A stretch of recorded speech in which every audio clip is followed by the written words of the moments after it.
Welcome to Phi Delta Sigma's first annual charity dinner. My name is Jason, and I'm Phi Delta Sigma's philanthropy chair. I will be emceeing here with my partner, Kevin Shu. Hello everyone, my name is Kevin Shu, and I'll be co-hosting for tonight's dinner. We have many exciting speakers here tonight, and I'm very excited to present a very special program for y'all tonight. I hope that everyone can learn a lot more about what mental health is and what we can do to help those suffering with mental illnesses. Before we begin with our first speaker, I would just like everyone to know that food will be served at the intermission. I repeat, food will be served during the intermission. Due to slight unfortunate circumstances, we will have a change in schedule. But before I proceed on to tonight's program, I'd like to mention that there will be raffle tickets for sale and prizes at the end of the dinner. All proceeds will go towards charity. So first, I'd like to introduce our first speaker onto the stage. Here at the University of Maryland, we have a very special student organization called UMTTR that is working hard to change the culture and attitudes towards mental health so that everyone can live a more fulfilling life and receive the help they need. The special organization is dedicated to Edmond Rosesnstock, who committed suicide 3 years ago. I would like to begin by inviting University of Maryland, UMTTR, and Evan's mother, Susan Rosesnstock, onto the stage. Please give it up for Susan Rosesnstock.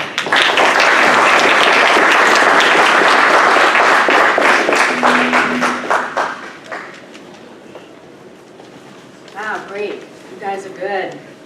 I left you guys magnets. We also have laptop stickers, cell phone stickers, all that kind of stuff.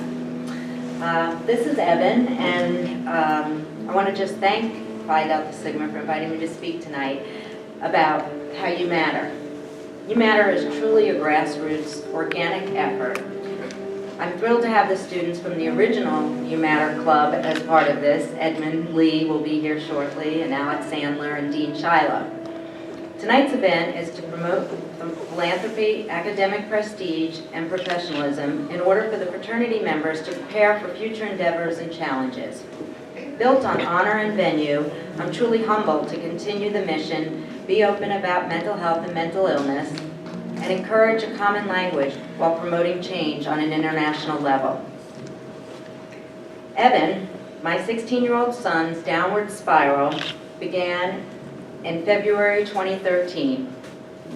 His sophomore year at Winston Churchill High School in Potomac, and on May 20th, he ended his life, just 4 short months later.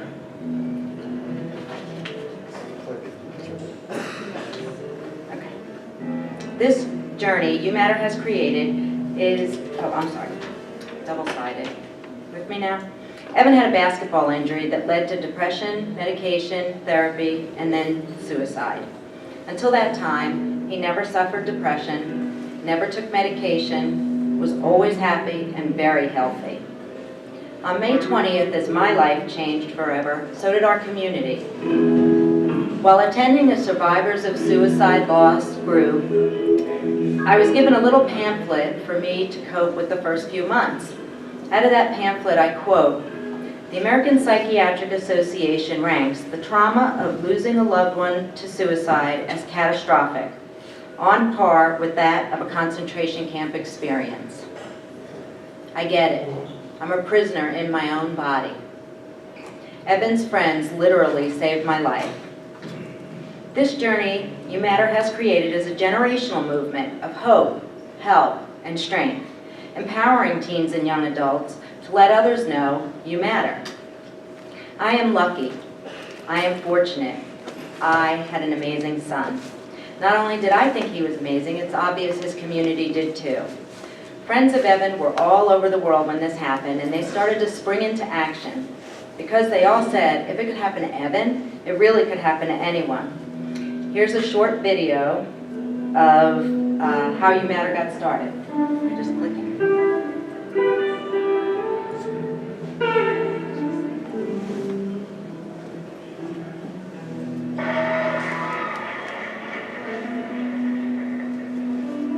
Hi everybody. My name is Eric Roberts, and I'm a senior in high school from Potomac, Maryland, and I'm a damn proud member of Lantos AZA number 2539. Alright, so let me tell you a little bit about what I did. So last year I was studying abroad in Israel. And one day one of my bunkmates comes up to me and very solemnly wakes me up early in the morning.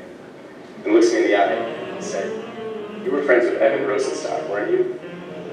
And when he said the word, I kind of got a little bit unsettled. And I said, "Yeah." And he looks at me and he goes, "Edmond killed himself this morning." Do you hear that? Silence. The best way I can relate to you guys what that feels like to be given news like that is that silence goes from being a sound, or lack thereof, to being a feeling. Something deep in your bones. This is something that I never want anybody to have to experience ever again. So I did what any normal person would do, and I kind of sulked around for the next couple days, feeling sorry for myself, feeling sorry for Evan's friends and Evan's family. And one day, I looked at myself in the mirror and I said, "You know what? This isn't doing anybody any good. I'm not making myself feel better, I'm not making anybody else feel better." And it was at that moment that I decided, you know what? I'm going to take this negative situation, this thing that happened that was by far the worst thing that has ever happened to me, and create positive reverberations in my community. I thought the best way to honor Edmond would be to create a basketball tournament in his memory, because him and I were teammates on the basketball team together. And that's exactly what I did. And on September 15th of last year, we held the tournament where over 300 teams came out to play basketball, learn about suicide awareness, and have fun. And we raised over $25,000. But let me tell you something. We're not done. This is an issue that affects everybody. So there's no finish line. There's only room for growth. The biggest source of gratification that I've gotten through all of this is the possibility, not even the knowledge, but the possibility that I might have played a role in saving somebody's life. And that's something that justifies the work I did 1,000,000 times over. I think the most important thing that I've learned is that there's a right way to live and there's a wrong way to live. And the right way to live encompasses being passionate about things. And doing things not only for the betterment of yourself, but for the betterment of others. And most importantly, creating things. And I think that BBYO prepares all of us to do just that. My message to you is this. When you find something you're passionate about, you have to dive into it head first. And you can't brace for the fall. Because yeah, you might fall. You might even hit the concrete. But I guarantee you that that concrete will crumble under you. And you're going to pick your head up at that pavement dust and say, on to the next one, because I believe that's a trait present in each of us, and I can't wait to see what we all do with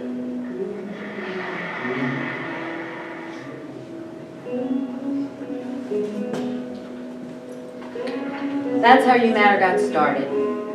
Evan's friends came to me with the same idea. 3-on-3 basketball event that would raise funds for teen suicide, depression, research and prevention, along with bringing positive messages to schools and youth sports. You have inspired me to communicate, educate, and motivate the mission of You Matter. To continue the movement that changes the story from bullying, depression, and suicide to a compassionate culture where every person matters. This small group of students managed to lead the charge in their own way to make a difference. Wristbands, magnets I just put on the tables, lanyards, shirts. A website was launched July 1st. And as Eric Robert just said, the first 3-on-3 happened 4 months after Evan passed, where there were educational seminars, a silent auction, 300 teams came out and had fun, serious fun. After 2 suicides and 1 attempt at Wooten High School, within 6 months I got a call from the president of the Wooten SGA asking if they could join You Matter. Immediately I called NAMI Montgomery County, and on a Sunday night, the Wooten SGA members and NAMI staff sat in my living room until 11 p.m. to find a solution, a proven method to stop suicide. NAMI staff had just identified sources of strength as the only evidence-based, proven effective, peer-led program in the nation, and as of January 2015, it was brought to the state of Maryland by NAMI with a grant from You Matter. It's now in 9 Montgomery County, Maryland schools, and more are signing on each month. Sources of strength in UMatter are building a community of resilience. This quickly turned UMatter into a movement that was led by kids for kids. With your ideas being implemented, we've been able to go so much further, so much faster. In March 2015, UMatter was asked to be a founding member of the International Campaign to Change Direction in Mental Health, which came out of the first White House Mental Health Summit following the Sandy Hook shootings in Newtown, Connecticut. Michelle Obama was the keynote speaker about the campaign, and I have a short video for her.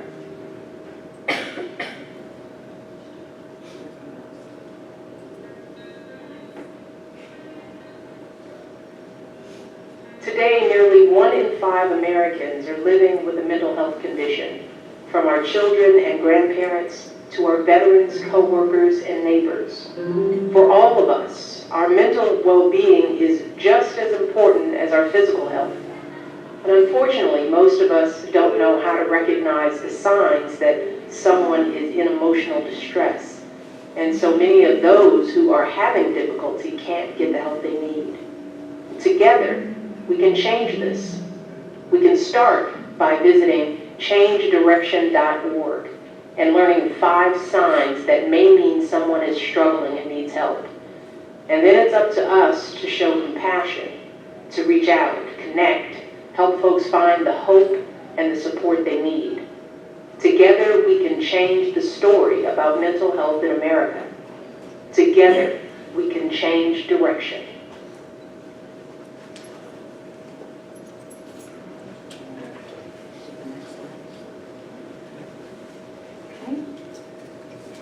So these are the 5 signs that were identified as having, being able to see if people have emotional suffering. One is personality change, and these do go somewhat in an order, not that they have to, but they do. It's a decline, as you can see. Personality change, well, what does that mean? You may notice sudden or gradual changes in someone the way they typically behave. He or she may behave in ways that doesn't seem to fit the person's values, or just the person seems different. Number 2 is agitation. They seem uncharacteristically angry, anxious, agitated, and moody. You may notice the person has more frequent problems controlling his or her temper and seems irritable or unable to calm down. People in more extreme situations of this kind may be unable to sleep or may explode in anger at a minor problem. Withdrawn. They withdraw or isolate themselves from other people. Someone who used to be socially engaged may pull away from family, friends, and stop taking part in activities that they used to enjoy. In more severe cases, the persona may start failing to make it to classes. Not to be confused with the behavior of someone who is more introverted, this sign is marked by a change in someone's typical sociability, as when someone pulls away from the social support they typically have. Poor self-care. They stop taking care of themselves. They may engage in risky behavior. You may notice a change in the person's level of personal care or act of poor judgment on their part. For instance, if someone may let their personal hygiene deteriorate, or the person may start abusing alcohol above and beyond the normal college student, or illicit substance abuse, engaging in other self-destructive behavior, that they may alienate loved ones. And hopelessness. They seem overcome with hopelessness and overwhelmed by their circumstances. Have you noticed someone who used to be optimistic and now can't find anything to be hopeful for? That person may be suffering from extreme or prolonged grief, or feelings of worthlessness or guilt. People in this situation say the world would be better without them, suggesting suicidal thinking. If you recognize that someone in your life is suffering, now what? You connect, you reach out, you inspire hope, and you offer help. Show compassion and caring and a willingness to find a solution when the person may not have the will or drive to help him or herself. There are many resources in our communities. It may take more than one offer and may need to reach out to others who share your concern about the person who is suffering. If everyone is more open and honest about mental health, we can prevent pain and suffering in those in need and get the help that's well-deserved.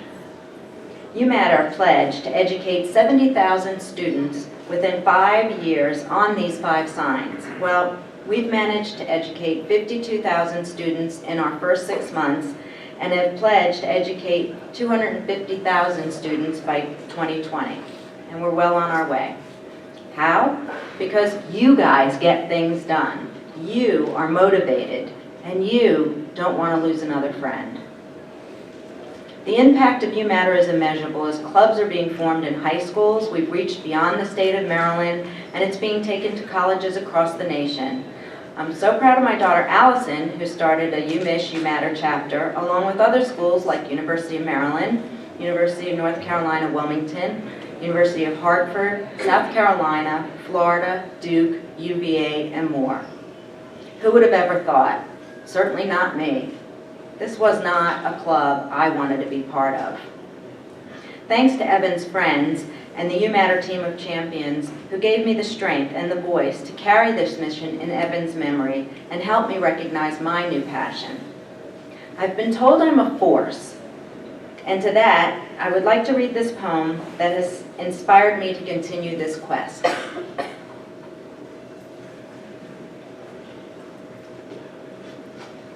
I am alive.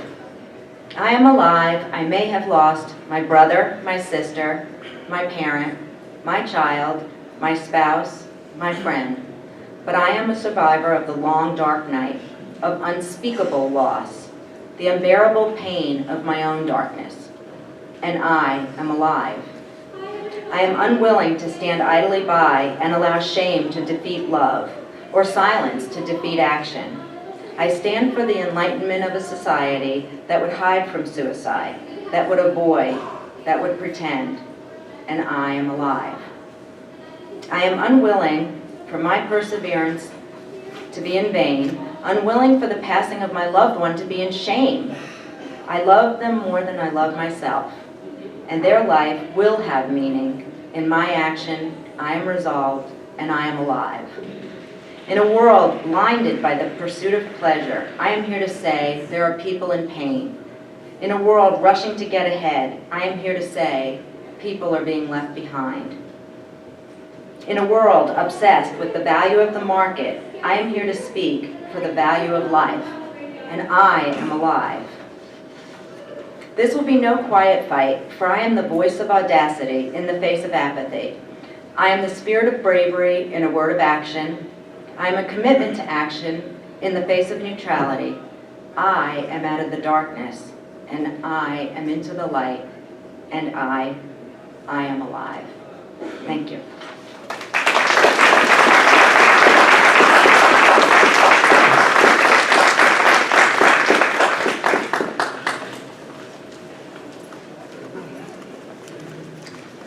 Thank you, Susan, for giving us that wonderful story about Evan's life and the values and lessons that we have learned.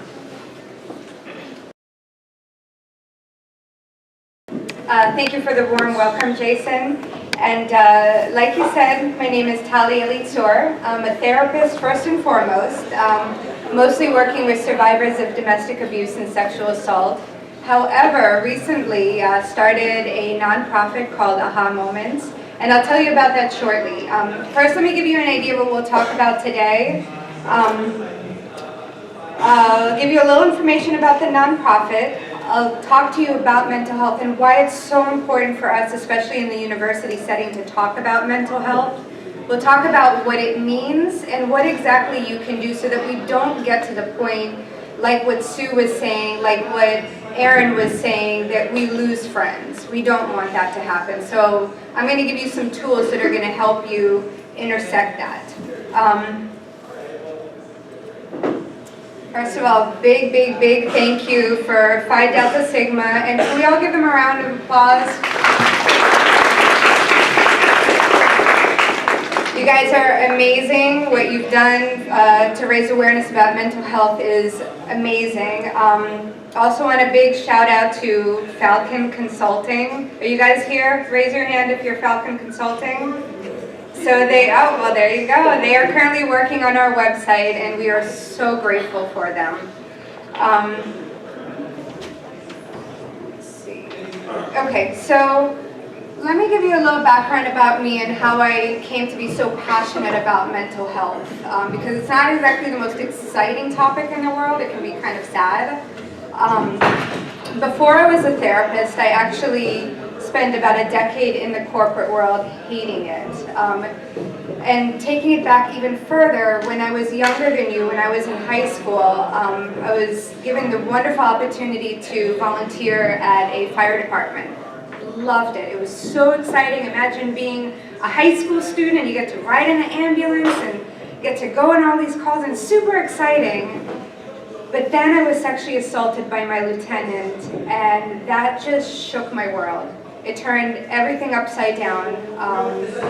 It caused a change to my relationship with myself that I can't even begin to explain to you. And what happened was all the feelings of pain and guilt of what did I do to make this happen, I just kept those inside. I didn't talk about them. I didn't share that. There was a lot of shame involved in that and a lot of pain. So what happens is when you get disconnected from what you're feeling and what you're thinking, you start behaving in ways that don't reflect what's really going on inside of you. So some of those decisions meant getting into a career that I hated, that I couldn't stand. It meant getting into relationships that didn't really reflect what I wanted. So abusive relationships where you're with somebody that doesn't, in your gut, that you just know it's not right. So it got to a point where I just said enough. Like, I'm just tired of being unhappy. I don't like this experience. So, you know, I'd gone to therapy before, but I finally decided I'm really going to commit to me. I'm going to find out what I need, what I want, and that's my commitment to myself. Almost like a long-term relationship, a marriage to yourself. And that was the best thing that happened to me. It saved my life. I ended up quitting my career, which was really terrifying to do, especially after the recession, and became a therapist. I went to grad school, and I found that I loved it. It was this amazing feeling of being able to get up in the morning and know that you're doing what you're supposed to be doing, knowing that you're helping others. And that's what I did until recently, when I decided that I wanted to take it beyond the therapy environment, and I wanted to talk to more people about it. And that's how AHA was born. AHA moment basically means that moment where you become aware of something that you didn't know that you already knew. That awakening where things just kind of click, like the puzzle pieces just come together. And so when people try to hide from things that they don't want to know about themselves, I say, look at it. The minute you become aware of it, you are more empowered to make better decisions. So what AHA does, and this is where I'm going to need your help, I'm going to need you to reach out to me and tell me what you as a community needs. We do two things. The first thing we do is community outreach events. So we'll find out, what do you guys like to do for fun? Like, for example, when it was in DC people love trivia. Oh my God, they love trivia. So we did some trivia nights, we did improv night, and people came out, they had fun, but they also got to meet people who worked for domestic violence agencies and sexual assault agencies, and they sat at the table with them, so you got to know them and know that they're human and you can feel safe with them. So we want to continue doing them. We want to do them at University of Maryland. So let me know what you need and I'll do it. The second thing that we do is workshops. So we go to the community, we go to law enforcement agencies, we go to universities, public schools, government agencies, fire departments, and we train them to be aware of what's going on with survivors. How do you become aware of what people who've experienced domestic abuse, sexual assault, stalking, human trafficking, what that's like for them. Because if we're spending millions of dollars helping people, let's get them in the door. So that's our focus, and again, we need your help. And why universities? I know that Erin shared some pretty staggering statistics about mental illness, and I have that on my second statistics slide. Some of the same ones, so it shows you how great that is. But these are statistics about people who did not actually go to the counseling center. So people who've experienced mental illness as students in universities. A third with depression, but not just, oh, I'm feeling sad, but it actually affects my functioning. Half of the population surveyed, and we're talking over 125,000 students surveyed, overwhelming anxiety. And that's terrifying. And then of those who actually made it in the door, in the counseling center, 30% that have contemplated suicide. So by the time they got there, it got so bad that they actually thought about suicide. That's pretty serious.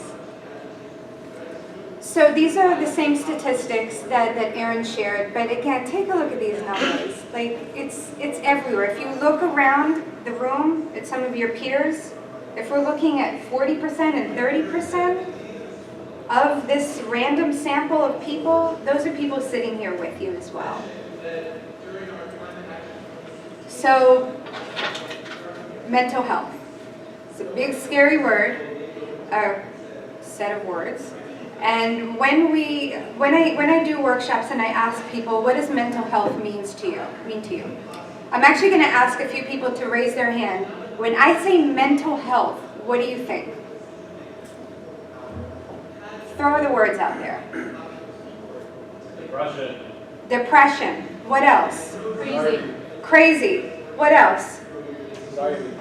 Anxiety. Yeah, these are some pretty heavy words. They're pretty tough. They're pretty, we don't like thinking about them, or we'll think about them for a little bit when we're at the charity ball, and then we'll leave and we'll think happy thoughts. So mental health is all of that, but it's so much more. And we can break it down into 3 words. And I really want you to remember these words, because when somebody says mental health, it's not always crazy, it's not always depression, it's not always anxiety and suicide. It breaks down into 3 words. What we think, how we feel, and how we behave. That's it. There are no words that just completely encompass mental health within thoughts, feelings, behaviors. And I want us to talk a little bit about the relationship. I want each and every one of you right now to imagine, have you seen the movie, raise your hand if you've seen Inside Out.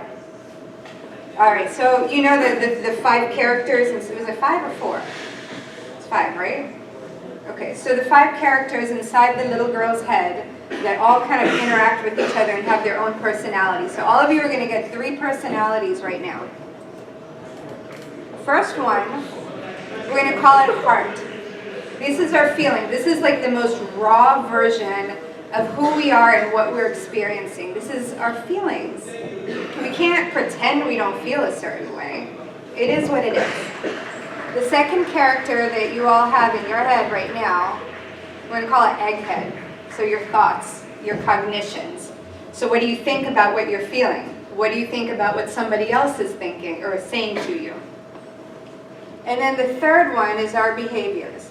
We're going to call it the politician. The politician is the one that's supposed to represent the people, supposed to represent heart and thought. But as we know, politicians do not always represent what they say they should as well as they should. So we're going to look at a couple of examples of where there's a disconnection, because if you look at it, feelings and thoughts, only you are able to be aware of those. If you don't want to share those with anybody else, they don't get to know that. They get to just interact with your politician, and that's it. Just the politician. So it's very, very frequent that there's discord between those. So how many of you have ever liked somebody or loved somebody? Raise your hand. Yeah, all of us. We've had feelings for someone, most of us at least. So let's say you just met someone brand new, who's the object of your affection, and you know they like you too. So now you're giving yourself permission to feel excited. So you're all lovey-dovey and you're feeling happy and excited and just so happy. And guess what? Egghead is too. Your thoughts, they actually match your feelings.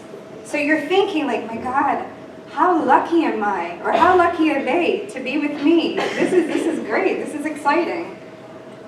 And politician, oh man, politician would love nothing more than just be like, ooh, they're sexy, they're fabulous, I love them, and like to tell them that.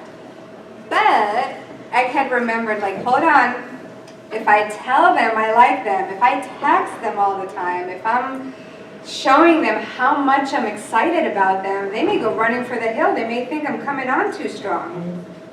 So politician decides to turn their back on heart and turn their back on the first reaction that Egghead had and kind of play it cool, maybe not respond to text right away. So again, you see right now, politician is not really representing what's going on in heart. This is an example of mental health, okay? So, but that's a positive one. So let's look at when it's a little bit more serious.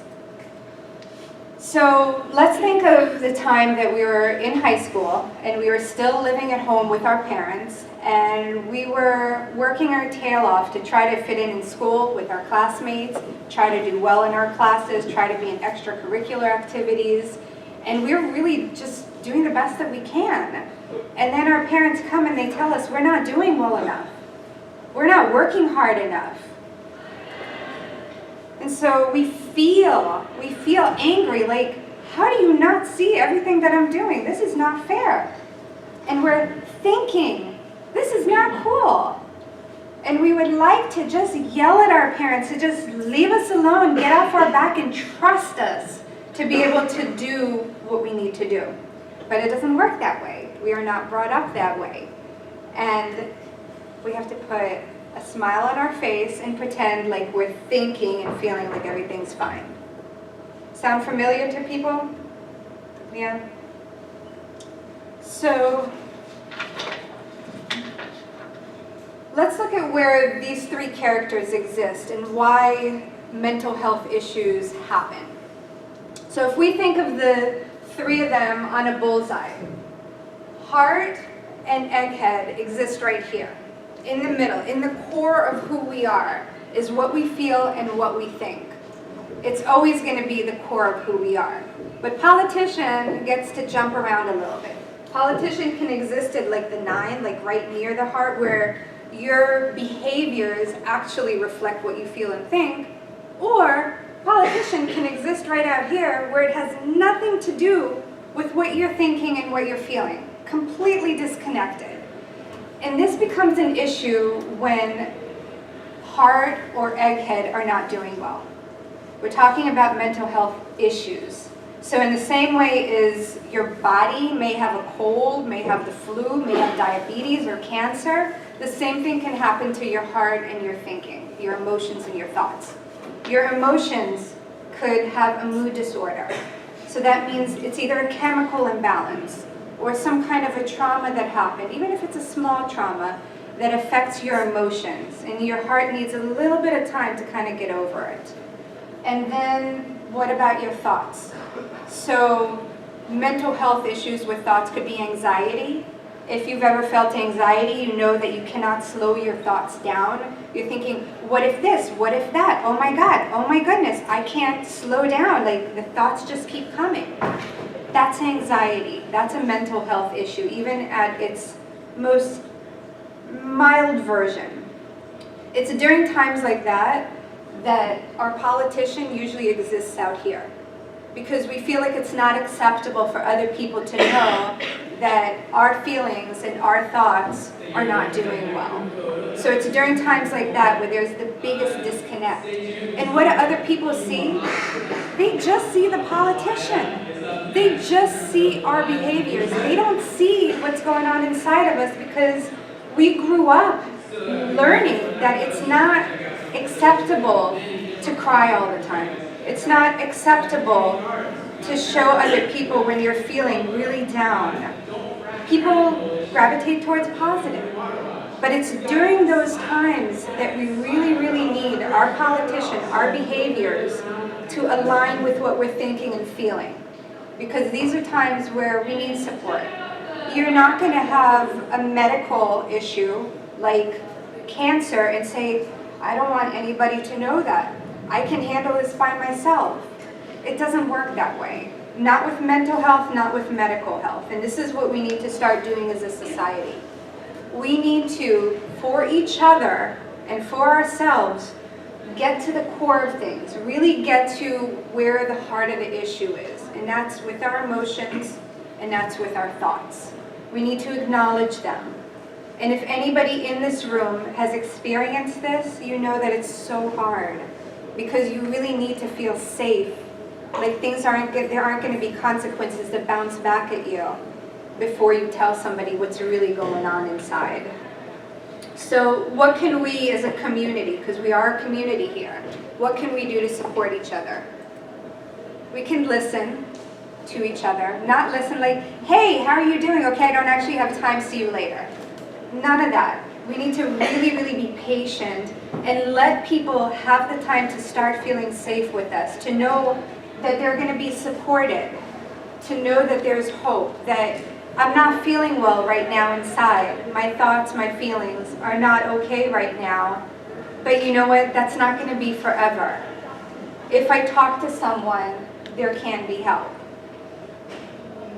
Refer them to a profession. Therapists, social workers equals talk therapy. That's just confidential processing of what's going on with you. And it's not enough to just talk to a friend sometimes. Sometimes you really need to dig in and see what's going on and get tools for dealing with it. Psychiatrists, you don't always need to go to. I have my own views about that. I don't think you always need medications, but sometimes it's necessary.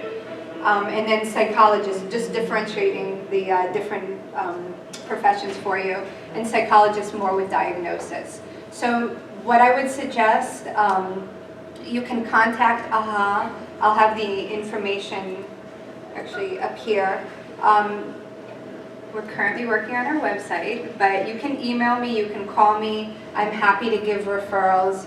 Ask your friends if you need help to go to see someone. You don't have to do it by yourself. I want to leave you with a quote. Maya Angelou, one of my favorite human beings no longer on this earth, who famously said the greatest tragedy in life, agony in life, is bearing an untold story inside you. And all of us have stories that we haven't shared. So let's make it a safer environment for our friends and our family to share things with us and start being heard as well. Thank you, guys.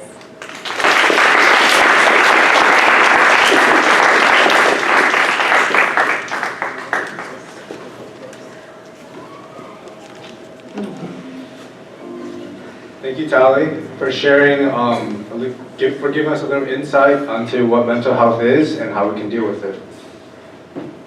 Up next, we'll have one of our very own brothers, Peter Cha, come and speak about his experiences with mental health. Please give it up for Peter Cha.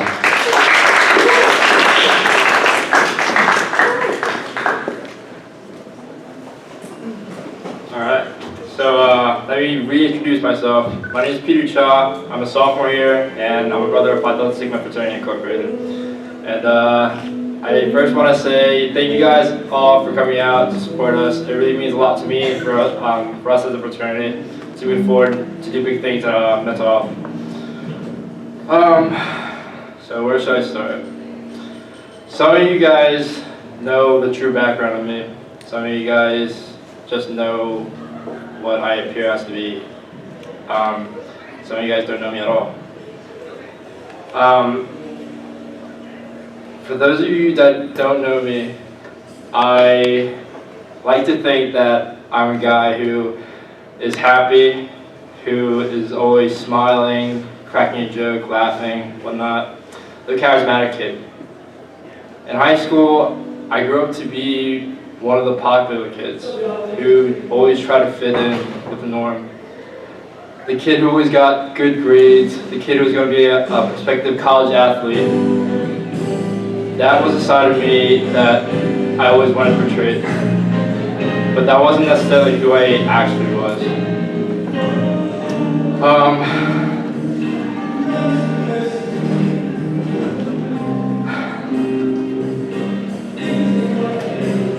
That wasn't the side that I wanted everyone to see. The real me was struggling through high school, through life in general. The real me suffered from major depression. Really, really, really, really bad depression. So more specifically, I'm going to be talking about my experience through my depression. And for those who have never really experienced depression, you might have heard some things, and more than likely, they're true. For me, I cried whenever I got the chance. I cried whenever I went to sleep. Some nights I couldn't even go to sleep because I was in so much pain. I lost enjoyment in things that I really cared about, was so passionate about, sports, going to school, learning, striving for what I really wanted to do. Always trying to repay my parents in the biggest way possible. I always blamed myself for things that are out of my control. I always blamed myself for the grades that I received, for things that didn't go well during soccer games, for things that are so ridiculous that, looking back now, I don't know why I even thought they were to be blamed on myself. And I mean, insanely stupid things. As in, I would blame myself for my friends, cousins, dogs' problems. Yeah, that was my fault too. Every little thing that came up, every little thing that was a problem in the world, that was my fault. And I started to hate myself for all these reasons. And as thoughts built up, I had the fortunate idea that I made people's lives worse. I was a burden that really hindered people's everyday lives, and I would make the world a better place if I wasn't in it. These thoughts were so haunting to me, but at one point during my depression state, it felt good, but not in a good way where it was enjoyable. The good way where I thought it was right for me to be in so much pain, for me to go through depression, because everything was to be blamed on me. Everything was my fault. And all this led for me to be insanely suicidal. Because from my point of view, if I was not existing in this world, people's lives would be so much better. People's lives would be more happier without me being here. I would not be even remembered as a person, as a son, as a sibling. And countless times, I attempted to kill myself for those reasons. And I thank God that I am here now speaking to every one of you guys. I think that I'm able to share my story with the community who backed me up for when I was down.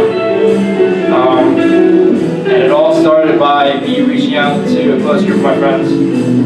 It all started with one very, very, very, very, very special person. That person is actually here today. She came all the way from Southern Maryland, like a three-hour drive. I'd like to acknowledge my sister, Elitzur. Stand up.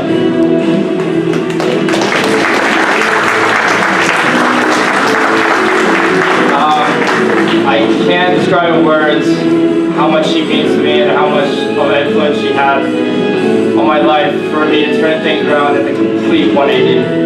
And I mean, when I was depressed, I didn't want to do anything. I had no ambition to live, to go out of my bed and really experience life. And it's amazing now that I value every second with everyone that I know. And another big cause to my recovery state was thanks to the fraternity of brothers that have supported me day in and day out, who are always there for me for when I needed someone to talk to. They're always with open arms, just willing to help me out in every kind of way.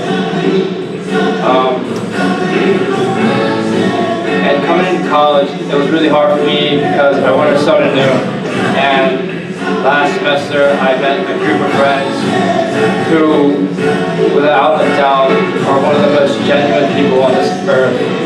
And I hope you guys know who you guys are. But me being here isn't for me to vent. It's not for me to capture your guys' sympathy for me. I'm here for the people who keep silent. For those that are depressed every day. For those who can't break the endless cycle of misery. Because depression isn't talked about a lot. Actually, it's not even talked about at all. And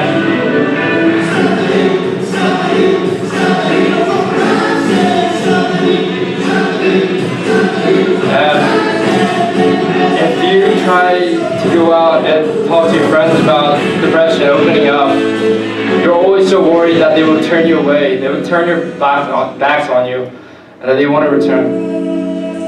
And that's one of the most scariest things in life, for you to try to really open up and having the worst outcome possible. And that's the stigma behind depression, behind mental health. That's the stigma that keeps people from reaching out. That's the stigma that's behind every person's mind, that they can't do anything about their depression. And I wish I could stand here and tell you that I have a solution to cure mental health. I wish I could tell you there's a remedy where it'll work 100%, but I can't. But we can start something in this community where it can turn something big, and we have to start by acknowledging the stigma. We have to accept ourselves for who we are. If you're going through a relationship problem, if you're having friendship problems, say something. If you're having problems, hardships in life, whatever it may be, big or small, say something. Break the silence. Break the stigma. And for those of you who have friends who are acting a little weird, out of their norm, out of their personality that you know, reach out to them. Ask them if they're okay. If they say it's fine, ask them again. Ask them 10 more times. Be persistent. Because in the end, you don't want to have the feeling where you could have done more. For those of you who are struggling through anxiety, small depression, whatever it may be, reach out. And it's a lot easier said than done. But you have to take the initiative sometimes. And in the end, it'll be worth it. And I'm just so grateful for how things turned out in my life. How depression has really made me outlook on my life to not take things for granted at all. To cherish every moment that I have to them. And so I say again, thank you guys for listening. Thank you guys for coming out and supporting us. And I hope in the near future that us, Phi Delta Sigma, can make a really, really, really big impact in the community and really be known so that we can help people who don't want to speak up. So thank you.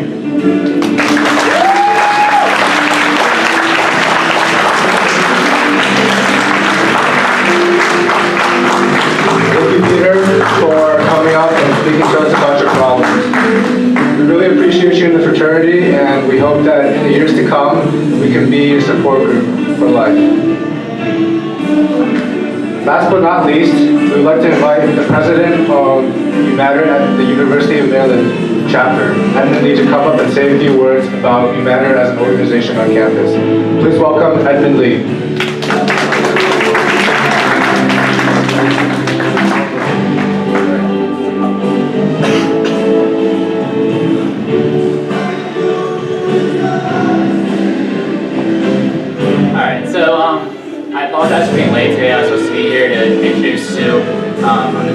You Matter, and I really wanted to introduce her because I just wanted to explain to you guys how important she was in my life. Evan, so her son Evan, we had been best friends since kindergarten. We lived right next to each other, so we hung out every single day. And so in Hebrew, Evan means rock, and Evan really was the rock in my life. As a timid, shy, chubby, little, ugly, fat Asian kid, I had a lot of trouble assimilating into American culture as a young kid. And Evan, who was this towering, athletic, cool, white kid, really welcomed me with open arms and helped me assimilate. And so an example of what he did for me was when we were in elementary school, we had a performance at White Flint Mall where we sang Chinese songs. And I hated public speaking, performing, singing, everything. And so I just started bawling my eyes out, and I refused to go on stage. And there's a video of Evan walking up to me and saying, "Hey, it's okay, I'm right here by you." And he basically carried me up onto that stage, and we sung on that performance.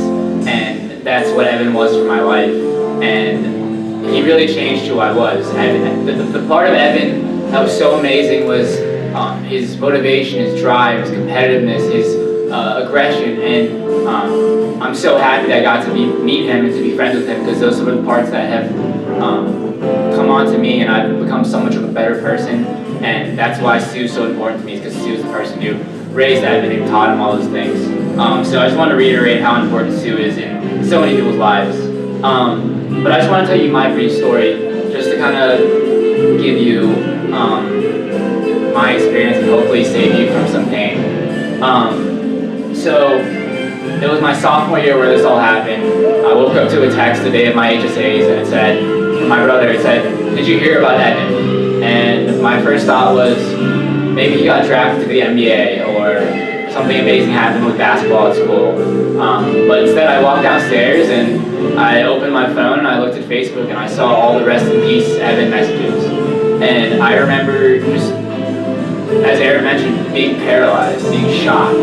I started screaming at my parents and just saying, like, what is this? Like, I can't believe this happened.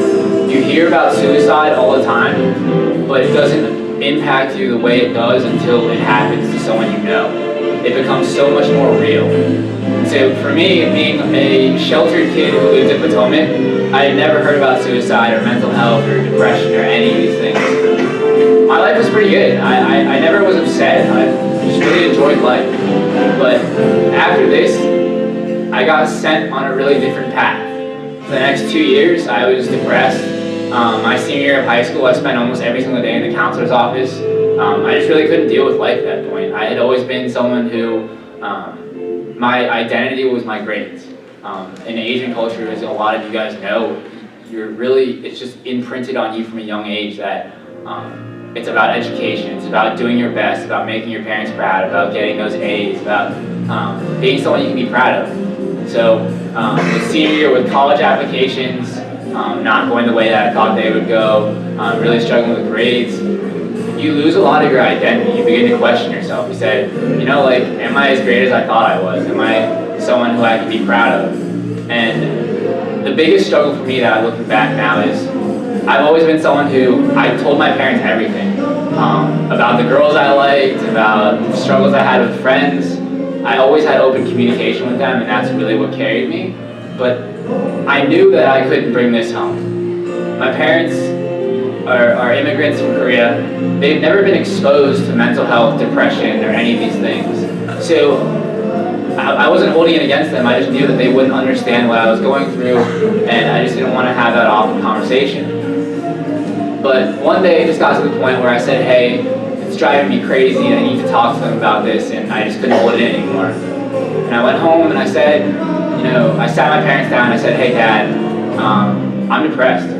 I really hate life right now. I will be driving home from school and I'll say to myself, what would happen if I drove 80 miles an hour to that tree right there? Like, would anyone care? Would life change? And the first thing my dad said to me was, why are you unhappy, you ungrateful spoiled brat? So it's just that disconnect that you have to understand with the culture. This is something that's not talked about, that is new to a lot of people, that people don't quite understand yet. And And so obviously I don't hold that against my parents. That's just something that they've never learned, never experienced. But that is just a really good example of how people don't know about this kind of stuff yet. A lot of your friends don't know how to deal with it. And so when I was going through this, I kind of kept to myself, didn't talk to anyone. But I realized, and you'll realize if you guys talk to your friends about this, a lot of people are going through the same kind of stuff that you're going through. They're stressed out about school. They've had a friend who passed away. They had mental health. They've dealt with depression. And so that's just the biggest thing about You Matter, and why I'm so passionate about it. Why I brought it to Maryland, is that I just want an open, safe space where you guys can talk to each other about these stories. So I went to Churchill, and this past year, 2 kids committed suicide at our high school. And I remember one of the quotes that came out from one of the students was, if Alex had heard my story of how I overcame depression, I think things could have ended out a lot different. These stories have the power to save lives, and I really think that there's a lot of worth in sharing these stories, which is why events like these that so hosted by FDS today and different events where people get to speak about these stories are so important. So I just want to share 3 lessons for you guys, and I'll quickly wrap up. First, it's okay to be unhappy. You don't need a reason to be unhappy. For me, that was my biggest struggle. I didn't know why I was unhappy, and it drove me crazy. Because my friends would ask me, my parents would ask me, what's wrong? And I honestly couldn't tell them. I didn't know. I just was unhappy, and that's okay. You don't need a reason to be unhappy, whether you're the richest kid in school, whether you're the poorest kid in school, whether you're the most popular kid in school. You don't need a reason to be unhappy. Second, depression is not something that you just flip the switch and one day you're okay. It's a long-term battle, and that was my biggest mistake. One day I would just say to myself, you know what? Today I'm done being depressed. I'm happy now, I'm good to go. And then the next day it hits you like a train. So I just want to remind you guys that it's not something that just ends in one day. You gotta work with yourself, you gotta work with other people, and you gotta share these stories, and you gotta learn more about yourself. And it's a long-term battle. And then lastly, just talk to people. I really, in my life, the only reason I'm still here is because of my friends, my parents, my brother, my counselor at school. She changed my perspective on everything. She was that person who understood depression. So when I couldn't go home and talk about depression and mental health, I could go to school every single day and talk to my counselor about it, and she understood. She's seen it before, she's learned about it, she's educated, she's trained on how to help you. And so I just invite you guys to reach out to me, to your friends, to whoever. I know it's a tough and touchy subject, but it's the only way that you're going to get over it. It's not something that you can get over by yourself. So whether it's through You Matter, whether it's through FDS, whether it's through your sorority, whether it's through a support group that you find, I just plead with you guys, just reach out to your friends, talk to them.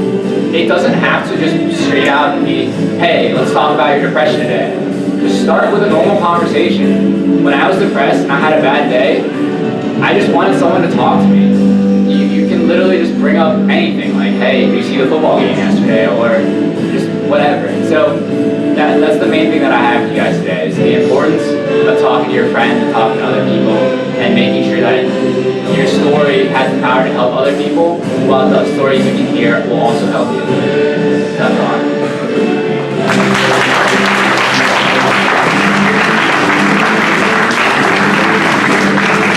Thank you, Edmond, for sharing your experiences with us. We really appreciate it.